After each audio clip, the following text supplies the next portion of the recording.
Thanks for dropping by G Spot. So glad you're here. I'm your host Gigi, and today's episode is entitled Hostage.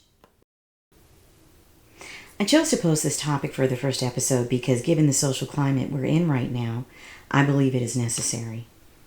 This ride may get a little rough sometimes. There will be some tough love, but always know that it comes from a place of love. I want the best for all of the men out there, the women in their lives, or anyone interested in gaining a different perspective. Please understand, you are never the only one, even if it feels like it. You are not alone as long as I'm holding this microphone. I look forward to us building a strong and thriving community. I'm rooting for you, and you have a partner in me. So let's get into it. Let's start by identifying the captor. I'd like to know, what is holding you hostage? Was it a person who took advantage of you when you were vulnerable? Maybe it was a thought instilled in your mind from childhood, a lie that said you weren't good enough or weren't lovable. Or could it be a feeling of dread? That feeling that you just don't measure up to others' expectations? You try so hard, but you still don't receive the acceptance and approval you're seeking. Could it be a memory of a loved one leaving? Maybe you couldn't stop them, and now you blame yourself. Or is it an unresolved wound inflicted without your consent, with no answer in sight on how to deal with it? Or could it be a result of a bad decision or a series of bad decisions that you made, even when you knew the odds were against you? Or even when you knew the outcome wouldn't be in your favor? Do you keep making the same mistakes? Do you act out the same patterns with different people? Maybe you rationalize it thinking, this time is different, or the circumstances are different, but the result feels familiar.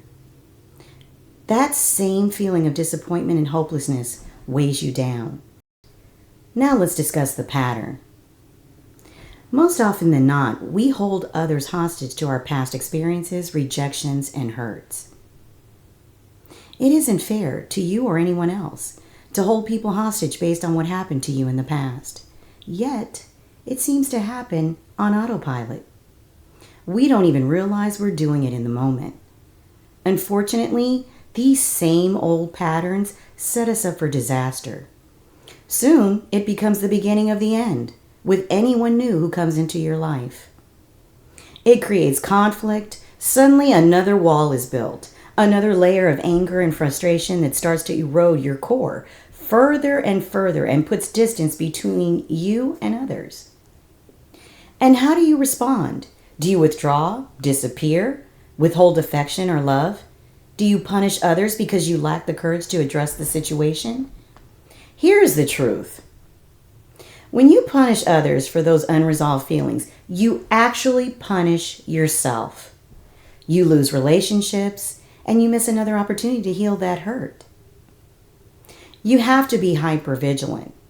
You've got to recognize when this is happening because this behavior contributes to the divide that has continued expanding and contaminating relationships right now.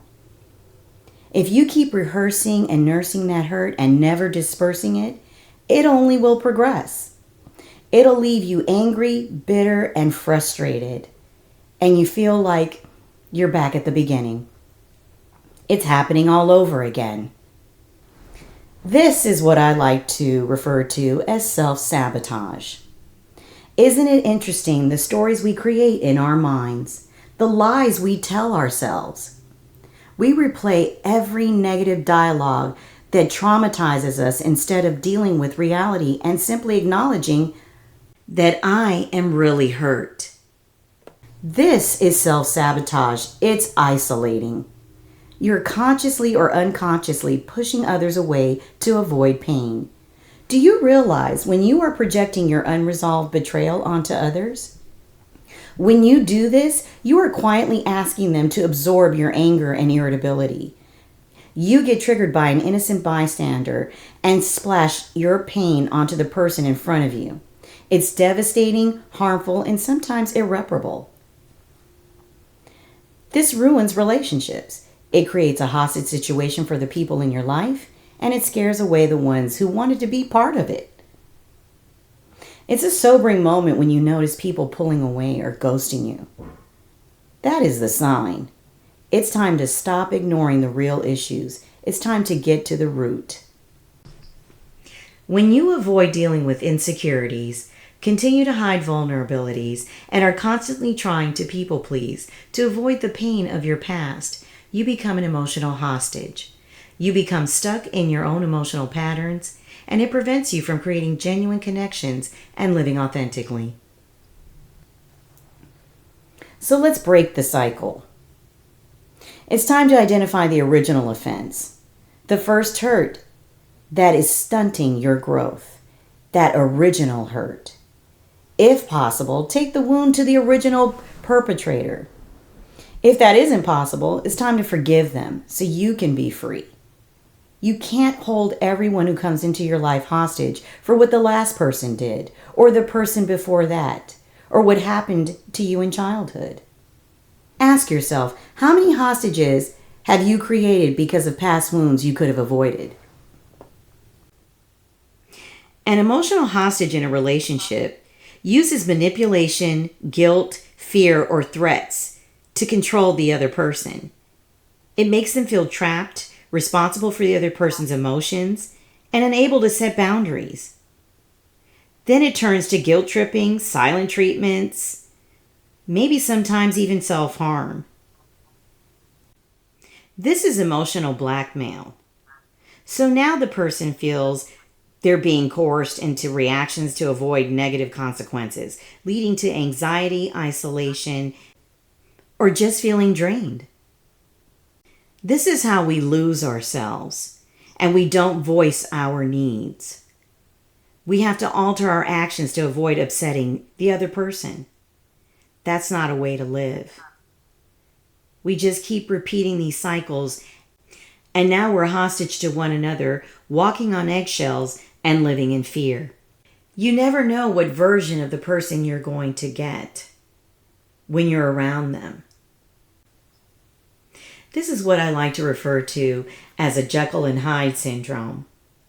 One moment, you're convinced that this is reality.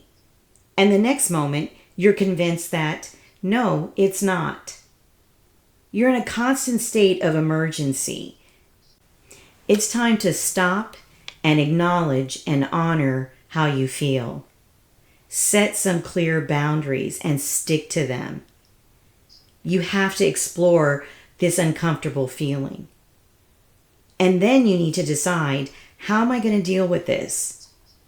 But you have to be firm and resilient in your resolve and not take people hostage with you any further. This is a skill that you have to learn. Life is constantly pulling at us from different directions and putting emotional pressure on us. And you have to decide, are you going to speak up and say something and stop this cycle? Or are you just going to let someone assume that everything is fine and it really isn't? Because this creates a hostile environment. Or do I stop and decide to do something different? How am I going to approach this? There's no definitive guidelines on how to manage this. But it's time to take responsibility and accountability and stop projecting. So, who is the perpetrator now? I know that was a lot. Let's take a step back and look at this through a different lens. If someone doesn't respond the way you want or doesn't acknowledge your efforts, do you allow those feelings to build another wall? Are you assigning blame to a person who had nothing to do with your past? Are you making yourself the hostage by keeping the wound open? Did you ask questions to get clarity, or did you make assumptions? You have a choice to make. Do I want to create chaos and conflict, or do I really want peace? If you choose peace, communication is key. It must be clear and concise. It can't be cruel or vindictive. It takes emotional maturity to rise above the noise and address the real issues without going off the rails. You can only control yourself. We've all heard that saying, hurt people hurt people. But I believe that saying is missing something. Not only do hurt people hurt others, they are imprisoned in that hurt. Remember, you are the common denominator in all your relationships. Choose not to be a prisoner of your own mind and design. So let's talk about fear and beliefs. Let's take this a step further. Is fear keeping you hostage? Fear of rejection, fear of failure, fear of not being enough? This fear creates self-condemnation, resentment, exhaustion, and loneliness. It affects your ability to receive love. Living in fear keeps you in fight or flight mode, in a state of constant stagnation and anxiety. It shuts down your mind and your heart. It invites negative noise that prevents you from making rational decisions or seeing a path forward. It invokes insecurity and an expectation of a negative outcome.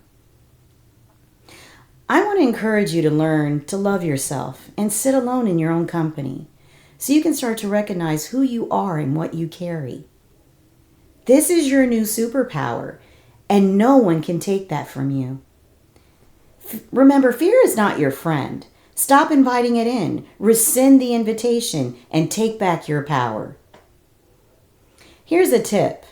The next time you feel fear rising, count backwards from 10. Take a deep breath.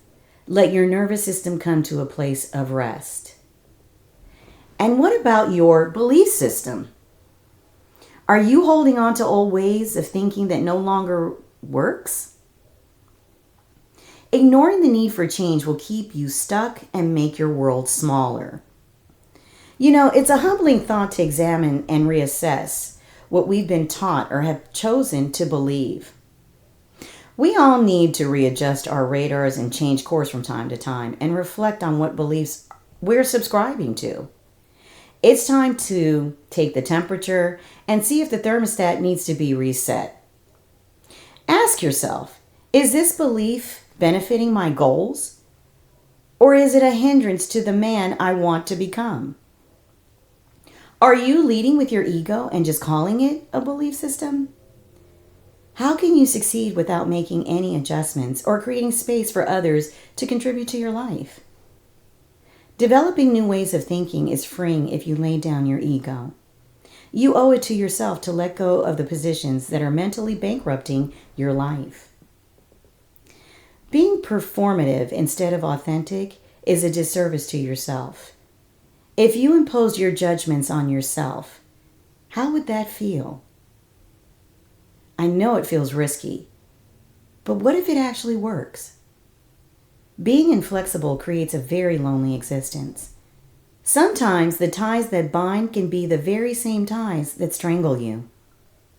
Let's start choosing to forgive. It's time to free yourself. Free yourself from the crimes of others and the crimes you have self-imposed.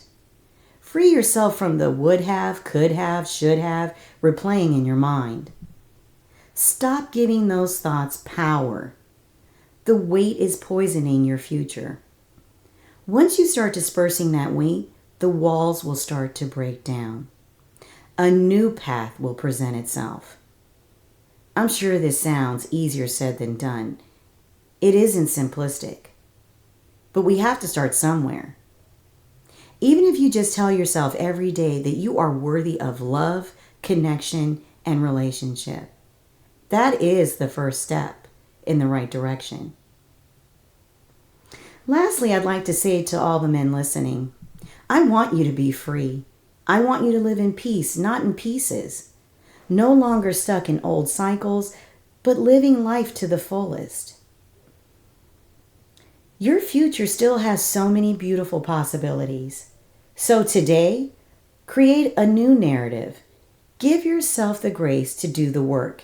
It takes time and genuine effort, but it is so worth it.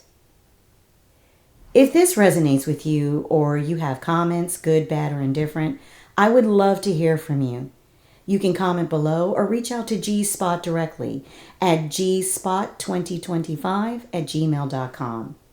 That's gspot2025@gmail.com. Let's keep growing together and narrowing the divide. Open up to me.